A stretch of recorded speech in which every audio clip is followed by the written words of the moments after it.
వి gold trusted gold buyers తాకట్టులో ఉన్న బంగారాన్ని విడిపించి ఈ రోజు ఉన్న మార్కెట్ ధరకే కొనబడును. మరిన్ని వివరాలకు సంప్రదించండి 77107720. రాష్ట్రంలో కూటమి ప్రభుత్వం కొలువు తీరిన తర్వాత సూపర్ 6 హామీల్లో భాగంగా ఒక్కొక్క పథకాన్ని కూడా అమలు చేసుకుంటూ వస్తుంది. అందులో భాగంగానే ఆర్టీసీలో మహిళలు ఉచిత ప్రయాణం స్త్రీ శక్తి పథకాన్ని మాత్రం అమలు చేసింది. కాకపోతే ఈ పథకం అమలు వెనక ఎటువంటి అనర్థాలు ఉంటాయి, ఎన్ని కుటుంబాలు రోడ్డును పడతాయనే విషయాన్ని మాత్రం పరిగణనలు తీసుకోకపోవడంతో ఆటోల్ని నమ్ముకొని కుటుంబాలను పోషించుకుంటున్న ఆటో డ్రైవర్లంతా కూడాను ఈరోజు రోడ్డును పడే పరిస్థితి ఉంది. ఎట్టకేలకి ఏడాదికి 15,000 రూపాయలు వారికి ఆర్థిక సాయం అందిస్తారన్నా కూడాను అది ఎంతవరకు వారికి చేదోడుగా నిలుస్తుంది? కూటమి ప్రభుత్వం తీసుకున్నటువంటి ఈ నిర్ణయం కారణంగా ఆటో డ్రైవర్లు ఎటువంటి వేతనలు పడుతున్నారో అన్న విషయం ప్రస్తుతం మనకు ఆటో డ్రైవర్లు ఉన్నారు. వారికి వచ్చినటువంటి నష్టంపై మాత్రం ఆ కష్టాన్ని ఆదుకునేందుకు ఈరోజు సిఐటియు ముందుకొచ్చింది. రాష్ట్ర వ్యాప్తంగా ఆందోళన చేపడుతున్న ఈ నేపథ్యంలో కూటమి ప్రభుత్వం ఎట్టకేలకి దిగొచ్చి 15,000 రూపాయలు ఈరోజు ఆర్థిక సాయం చేస్తామంటున్నారు. కాకపోతే ఏడాది పొడుగునా చూసుకుంటే కనుక రోజుకి 24 రూపాయలు సహాయం చేసేందుకు ప్రభుత్వం తీసుకునే నిర్ణయం వారికి ఏ మేరకు బాసటగా నిలుస్తుంది? ఆటో డ్రైవర్ల విషయంలో మాత్రం కూటమి ప్రభుత్వం పూర్తిగా అన్యాయం చేసిందన్న పరిణామాలు మాత్రం సుస్పష్టంగా కనిపిస్తున్నాయి. ఆటోని ఆధారపడి బతుకుతున్నటువంటి డ్రైవర్లు మనతో ఉన్నారు. చూస్తే కనుక ఈరోజు ఆటో నడిపితే తప్ప పూట గడిచే పరిస్థితి లేదు. ఈ ఆటో నడిపే క్రమంలో ఈ ఉచిత బస్సు సర్వీస్ కారణంగా ఈ మధ్య కాలంలో మీ పరిస్థితి ఎలాగుంది? పరిస్థితి ఈ ఉచిత స్త్రీ శక్తి బస్సు వేసి వేయడం వల్ల ఆటో డ్రైవర్లు బతుకులు రోడ్డు మీద పడిపోయాయి. రెక్కాడితే డొక్కాడవలసిన పరిస్థితి.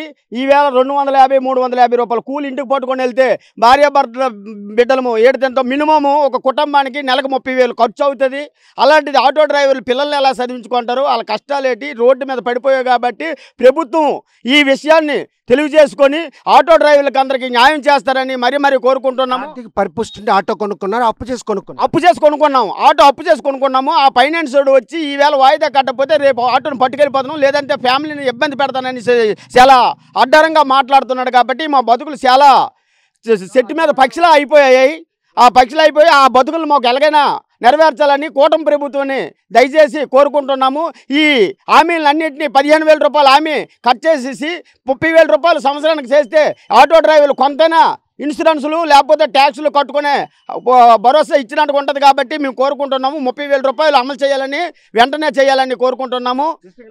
ఆటో డ్రైవర్ అప్పు చేసి ఆటో కొనుక్కున్నటువంటి ఏదైతే ఇన్స్టాల్మెంట్ చెల్లింపులో కూడాను ఒక్కరోజు జాపి అయితే ఆ ఫైనాన్షియల్ వచ్చి ఆటోలు పట్టుకుని ఇటువంటి దుర్భర జీవనం సాగిస్తున్నటువంటి ఆటో డ్రైవర్లపై మాత్రం ఈరోజు కూటమి ప్రభుత్వం తీసుకున్నటువంటి ఈ ఉచిత బస్సు సర్వీసు వారి కుటుంబాల్లో మాత్రం ఆకలి కేకలు మిలిచిందని చెప్పుకోవచ్చు.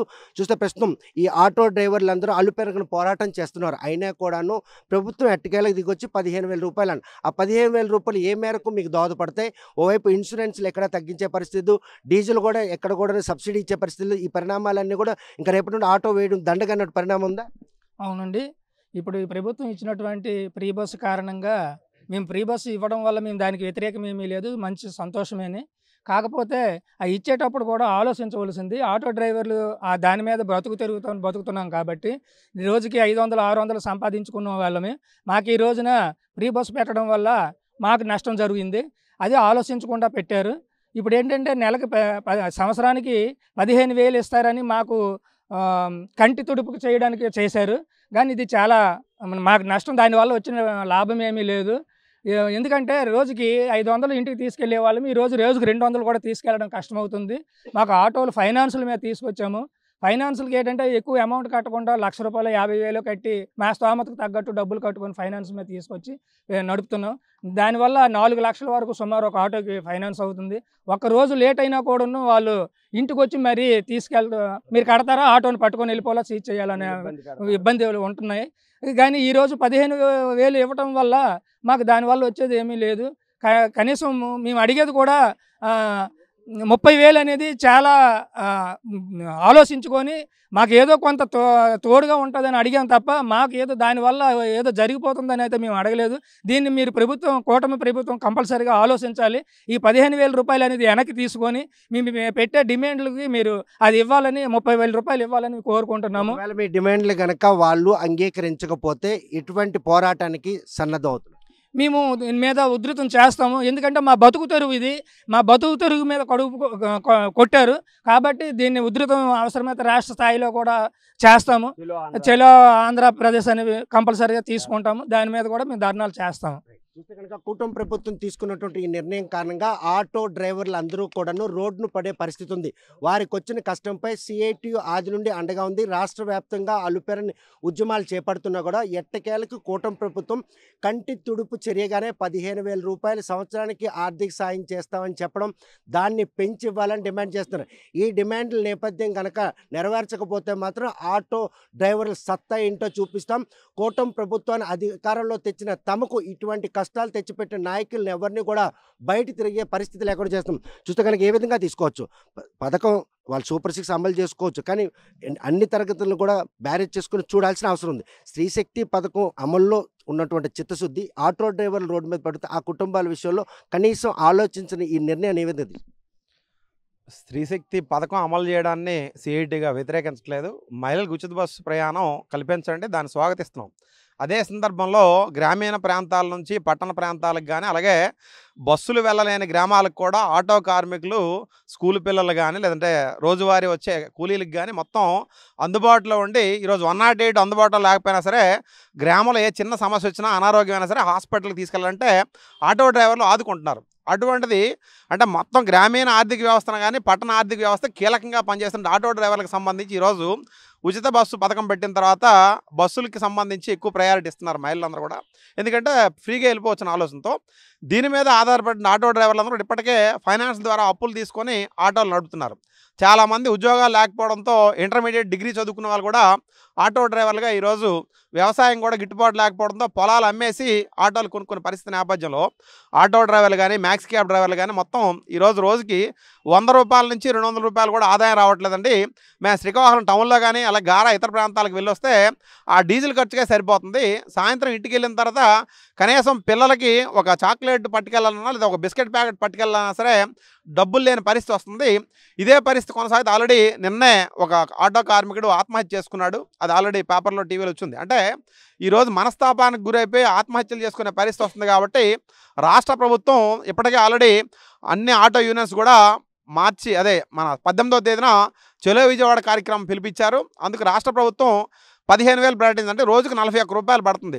వీళ్ళు ఆల్రెడీ పెట్రోల్ డీజిల్ మీద కట్టే ట్యాక్సే ఆల్రెడీ రోజుకు 100 రూపాయల పైన వీళ్ళు ట్యాక్స్ కడుతున్నారు. ఎందుకంటే జీఎస్టీ పరిధిలోకి తేలేదు పెట్రోల్ డీజిల్ మీద. కేంద్ర రాష్ట్ర ప్రభుత్వాలు పన్నుల రూపంలో లాగేస్తున్న నేపథ్యంలో వీళ్ళకి కూడా మన ఏంటంటే థర్డ్ పార్టీ ఇన్సూరెన్స్ ప్రీమియం రేట్లు తగ్గించండి, అలాగే ఆటో డ్రైవర్లకి పిఎఫ్ ఈఎస్ఐతో కూడిన సంక్షేమ బోర్డు ఏర్పాటు చేయాలి, అలాగే వీళ్ళ కుటుంబ సభ్యులకు కూడా ఏంటంటే మీరు ఏ రకంగా ఆదుకుంటారు ఏంటని కూడా చెప్పాలి. అందుకు 30,000 రూపాయలు సంవత్సరానికి ఇవ్వాలా. ఇవ్వడంతో పాటు వీళ్ళకి సంబంధించి రుణాలు, సబ్సిడీ కూడిన రుణాలు ఇవ్వగలిగితే ఫైనాన్స్ బార్ నుండి బయటపడడానికి అవకాశం ఉంటుంది. అలా కాని పక్షంలో మాత్రం మొత్తం రాష్ట్ర వ్యాప్తంగా కూడా ఆటో, మ్యాక్సీ, క్యాబ్ డ్రైవర్లందరూ కూడాను 18వ తేదీ చలో విజయవాడ కార్యక్రమం అయితే చక్కగా చేపట్టాల్సిన పరిస్థితి వస్తుంది. ఎందుకంటే కడుపు కాలిపోతున్న నేపథ్యంలో ప్రభుత్వం మీద అసంతృప్తిని వెళ్ళగక్కడానికి అనివార్యంగా బయటకు రావాల్సి వస్తుంది. ఈ నిర్ణయానికి ప్రభుత్వమే బాధ్యత వహించాలి తప్ప ఆటో కార్మికుల ఆగ్రహంతో ఏ కార్యక్రమం చేపట్టా దాన్ని వేరే రకంగా అర్థం చేసుకోవాల్సిన అవసరం లేదని చెప్పి ప్రజానీకానికి కూడా సిఐటిగా విజ్ఞప్తి చేస్తున్నాం. చూస్తే కనుక ఏదైతే స్త్రీ శక్తి పథకం అమల్లో మాత్రం ఆటో డ్రైవర్లు అందరూ కూడాను ఈరోజు ఆర్థికంగా నష్టపోతున్నారు. ఉపాధి లేక ఇల్లు గడవని పరిస్థితి ఉంది.